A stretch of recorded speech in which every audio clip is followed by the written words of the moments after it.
Bonjour à toutes et à tous, aujourd'hui nous nous retrouvons pour satisfaire les gourmands qui nous ont demandé la recette des gnocchis. Pour réaliser nos gnocchis, nous aurons besoin pour une recette pour 2 personnes s'il s'agit de gros gourmands, de farine, d'œufs et de pommes de terre principalement. Je vous invite à regarder la vidéo jusqu'à son terme, vous aurez dans un très court instant la liste complète des ingrédients utiles pour notre recette qui va s'afficher sur votre écran. Je vais tout d'abord peler mes pommes de terre et les couper en quartiers. Ça c'est facile, nous savons faire. Ensuite, je vais mettre une casserole d'eau à bouillir. Lorsque mon eau sera à ébullition, je vais renverser mes quartiers de pommes de terre dans l'eau avec une cuillère à café de sel. Je pose un couvercle sur l'ensemble pour accélérer la cuisson, bien évidemment. Au bout de 15 à 20 minutes, je plante un couteau dans l'ensemble pour m'assurer que mes pommes de terre sont cuites. Je tamise le tout pour pouvoir récupérer mes pommes de terre et l'eau bouillante, je la jette. Je vais ensuite écraser avec un fouet mes pommes de terre. Si je n'ai pas de fouet, je peux parfaitement utiliser une fourchette ou alors un presse-purée, c'est encore plus simple. Une fois que mes morceaux sont écrasés, je ne veux pas forcément de purée, mais je ne veux pas de gros morceaux dans l'ensemble. À partir du moment où les pommes de terre ne sont ni trop chaudes, ni trop froides, juste entre les deux, je vais mélanger ma farine, mes 150 g de farine pour 500 g de pommes de terre. Petit à petit, je malaxe le tout entre les mains. Faut que ça fasse une pâte en fait, une boule de pâte. Là, je peux mettre mon œuf. Je rajoute mes œufs. Je continue à malaxer pour mélanger complètement l'ensemble. Tout ceci dure plus d'1 minute. Je continue à ajouter ma farine, le reste de ma farine en tout cas. Je mélange encore.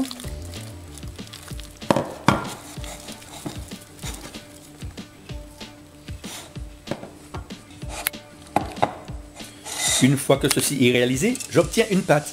Alors en attendant, puisque la chef ne nous regarde pas, je vous montre. Vous voyez la consistance de la pâte à obtenir.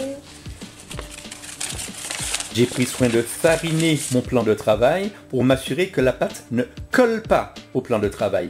Le boudin de pâte sera réalisé en fonction de mes attentes. Plus ou moins gros, moi j'ai réalisé des boudins qui sont de la taille d'1 pouce approximativement. Vous pouvez faire plus gros ou plus petit. Maintenant, je prends ma pâte et je réalise de longs boudins de pâte. Vous pouvez faire plus gros ou plus petit. Le temps de cuisson, par la suite, va varier, tout simplement. Je découpe maintenant mes boudins de préparation en petits tronçons. Pour avancer le travail, je mets à bouillir une casserole d'eau. Si je tiens à obtenir quelque chose de joli dans mon assiette, je vais refaçonner très légèrement avec les mains chacun des petits tronçons. Ensuite, je vais préparer un bol avec des glaçons, un bol avec un maximum de glaçons. Je prends chacun des petits tronçons que je pose sur un ustensile adapté. Je plonge une belle quantité de gnocchi dans l'eau bouillante.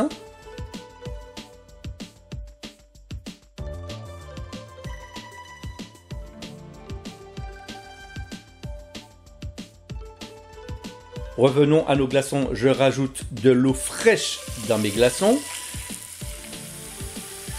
J'ai plongé mes gnocchis dans l'eau bouillante. Au bout de 2 à 3 minutes, le temps de cuisson sera fonction de la taille de mes gnocchis. Les gnocchis remontent à la surface tout naturellement. Donc, les gnocchis sont cuits avant la deuxième étape. Je sors mes gnocchis de l'eau chaude, je les plonge dans l'eau glacée pour arrêter immédiatement la cuisson.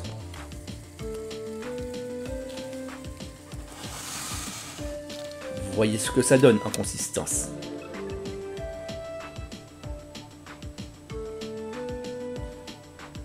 Je sors mes gnocchis de l'eau glacée au bout de 2 à 3 minutes approximativement.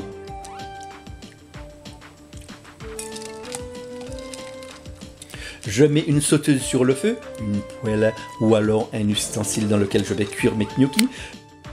J'ajoute 2 cuillères à soupe d'huile dans ma sauteuse lorsque ma sauteuse est chaude. Et on va chauffer. J'insère une jolie quantité de gnocchi dans ma sauteuse chaude. Au bout de 30 secondes, j'ajoute une cuillère à dessert de beurre dans l'ensemble. Je laisse cuire pendant environ 45 secondes. Je retourne le tout. Je laisse cuire pendant 45 secondes. Et je mélange régulièrement pour que l'ensemble ne colle pas à ma sauteuse. Reprenons maintenant connaissance de la liste complète des ingrédients utiles pour notre recette.